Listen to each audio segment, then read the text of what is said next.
You're listening to the Reaching Japan podcast. My name is James Miyashita. So glad that you're here today. In this podcast, we cover updates and news about what's currently happening in our lives and ministry.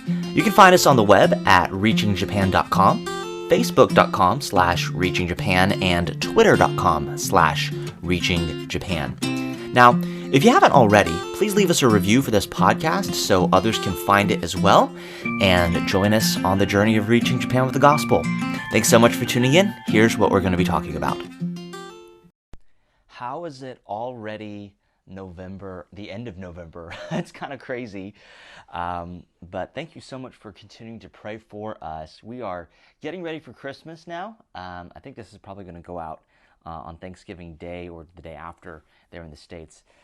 Japan doesn't have Thanksgiving in this American sense because, the pilgrims didn't come to Japan. They have a thing called Labor Thanksgiving Day, kind of like, hey, thanks for working hard. You can work so everybody who's off can not work. A little bit of sarcasm there. But we had that on Wednesday, so that's a national holiday. But we don't have normal Thanksgiving. But this year we decided that we would try to do a more of a Thanksgiving meal kind of thing and invite some people from our neighborhood. So we have a few people that are supposed to be coming over this evening, and they're all not Christians. So trying to use this as a springboard to build those relationships and get the gospel to them. So normally we don't like doing super American stuff because we're in Japan, but we decided this year that we're going to just use every excuse we can to be like, hey, so American Thanksgiving, come to our house. And then, we could seed the conversations for later. So it's actually an idea that I got from another missionary who'd been working in Japan for a long time. And so thankful for seasoned people who speak into our lives. But right now we're getting ready for Christmas as well. This year we're going to be doing a Christmas Eve. We're calling it a candlelight service. I'm not sure exactly what we're going to do yet, but we're promoting it. So last year we actually had a pretty good turnout on our Christmas Eve candlelight service. So we're probably going to run the same thing. And Rosie's actually going to be doing a ladies' Christmas tea early in the month, actually, because in Japan, the way Christmas works, Christmas isn't a national holiday. So, people do Christmas Eve, Christmas Day, people are starting to take decorations down, sometimes even Christmas Eve, because everybody's kind of running towards the New Year's holiday. In Japan, New Year's is the big deal. New Year's is like in Thanksgiving when people get together in the States. Well, in Japan, it's New Year's. Everybody, they go see family and stuff on New Year's. So, a lot of times people do Christmassy stuff, top of December. And then by Christmas Day, it's all gone. Because in Japan, they don't have Thanksgiving. So a lot of times the major commercial stuff is they do Halloween stuff. And then right after Halloween, it goes straight into Thanksgiving. So Starbucks has been playing Christmas music for about a month now. And that's just what Japan's like. But we're planning on doing a Christmas Eve. That's a Saturday night this year, outreach, evangelistic service. And then Sunday, we're going to try to split up into two services, Sunday morning and Sunday afternoon. Same service, same content, but right now we've been having a lot of people coming to church. And so if everybody invites somebody and comes, then we all won't fit. So it's kind of a good problem to have. We are looking for a new space right now, but we're going to split up into two services and try to kind of divide and conquer and try to get some more people through the door. So our Christmas Eve is going to be for people that we're not connected with. And so if it's a fresh contact, have them come on Christmas Eve. And then the people that are going to be inviting their friends, have them come Christmas Day on Sunday. So that's kind of our game plan right now for Christmas this year. So we're looking forward to it. It's going to be a lot of work, but we're excited about it. We're also looking at renting a new location in the southern part of town. I think I've written about this a little bit in some of our recent email updates. But what's exciting is there's an area of town, it's about maybe a 10-ish minute drive from our house. There's a basketball court there. And I was actually going there a little bit earlier this year. But here's the thing, I'm really, really not good at basketball. So, you go there and everybody's like, oh, it's great. I'm glad you're trying to get good at basketball, we'll play our game, So it's not a thing, but a lot of young guys come and hang out there at the basketball court. And so it's been an area that's really been on our minds a lot. And recently an office that a space that was used for an office came on the market to rent, and so we are currently actually filling. I just sent the paperwork off to our real estate agent this morning, but we're looking at renting this space. It's about a 3-minute walk from the basketball court. It's a very nice one. It's well paved. It's sponsored by a major basketball company, and they're actually in the middle of redoing that basketball court. They closed it down last month, and they're renovating it and making it bigger. And they're going to be reopening in the spring. So kind of our dream right now is we want to rent this space as well to start another church location. Because right now our first church is at 10 a.m. We don't have Sunday school right now, and we don't have a Sunday night service. So we're trying to grow our first church into a Sunday morning, stay for lunch, Sunday afternoon kind of mentality there. So right now we're kind of doing that once a month, the whole lunch and then afternoon service kind of thing. I call it lunch and learn. And trying to kind of get people more accustomed to staying around and fellowshipping, and it's been a blast, and people seem to really be enjoying it.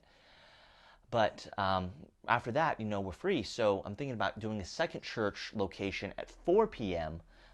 But since it's so close to a place where a lot of young people hang out, I'm really wanting to make this second location that we're going to rent full-time to be more of like a youth center, so we can funnel young people into it and maybe start a youth group there.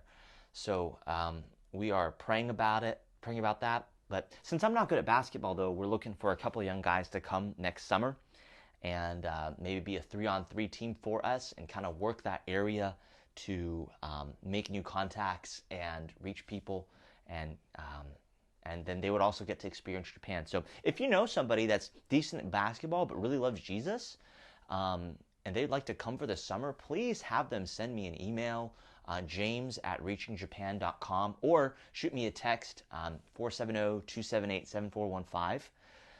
That's 470-278-7415. You can find my contact info online as well, or just go to our website, reachingjapan.com, and send us a message. Because we're looking for guys roughly between 18 to 24-ish. If they're a little bit over or a little bit under that, we can still talk. But that's roughly the age that we're looking at. And we'll have a place for them to stay. And it's just going to be a really cool opportunity to spend a summer in Japan to help reach people for Jesus. So that's kind of one of the things that we're going on right now.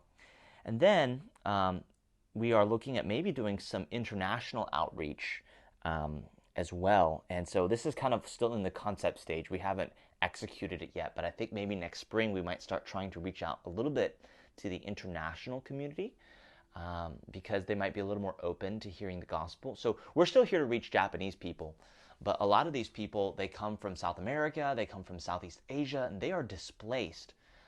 And they really work long hours in factories and kind of work those jobs here in Japan. And so, they're trying to work and send money home. And since they've already kind of crossed this very big barrier of going to a new place and stepping out of their comfort zone, and they're kind of ripped away from their cultural ties, there's opportunity for them to think about new things. And so we're thinking about maybe doing a Japanese service in simple Japanese for these people, because a lot of them don't speak English. They're international, so they speak Vietnamese, they speak Cambodian, they speak Thai, they speak Spanish, Portuguese, because they're from Brazil, and they don't speak English. So a long time I was tossing this idea of an international church, like a bilingual service, English and Japanese.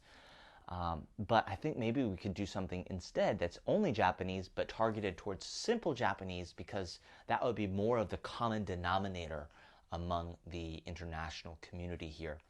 So just something to think about, pray about, if you will.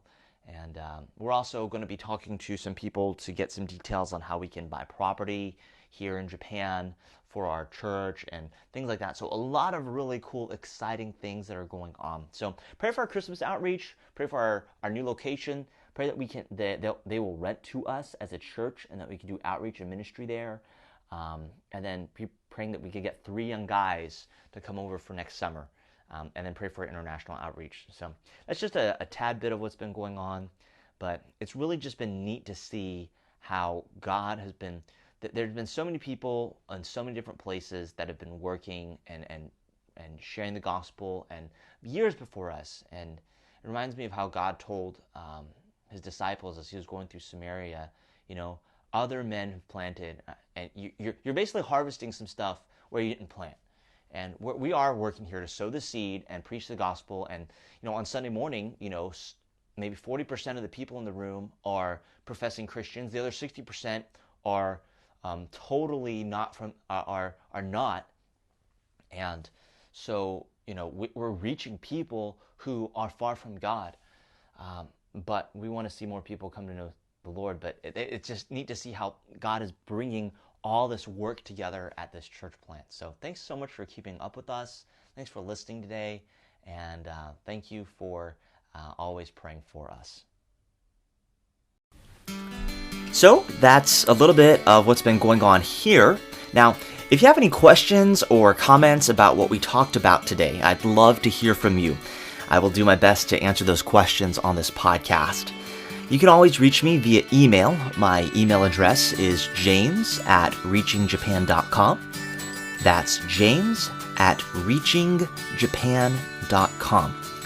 We are honored to serve under the direction of Vision Baptist Church and Vision Baptist Missions in Alpharetta, Georgia. If you're looking for a way to take your next step in ministry or missions, please reach out to me. Thanks for tuning in today. We will see you next time.